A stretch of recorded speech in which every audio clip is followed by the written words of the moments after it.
আজকে যে কেকটা করছি আর যেখানে দাঁড়িয়ে ভয়েস দিচ্ছি তোমাদেরকে কি বলবো, পাশে তো অনেক জোরে মাইক জ্বলছে। আর আমি যখনই ভয়েস দিই এরকম আমার সাথে ঘটেই থাকে যে পাশ থেকে কুকুর ডাকছে, পাশ থেকে এ চলে যাচ্ছে, এই দেখো গাড়ির আওয়াজ, তোমরা এটা পেয়েই যাবে। কি করা যায় বলো, আমার সাথে এই জিনিসগুলো ঘটেই থাকে।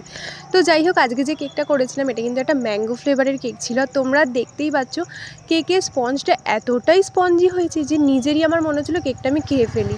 সত্যি কথা বলতে এক একটা কেকের স্পঞ্জে এতটা নরম হয়ে যায় না, আর এতটা সফট হয়ে যায়, সত্যি খুবই ভালো লাগে। আর এটার একদম লাস্ট ফিনিশিং যে কেকটা তোমরা দেখলেই বুঝতে পারবে কেকটা কতটা সুন্দর লাগছিল। আর এটা আমার কথা না, এটা কিন্তু সবাই বলেছে, আর যে কেকটা নিয়েছে সেও বলেছিল।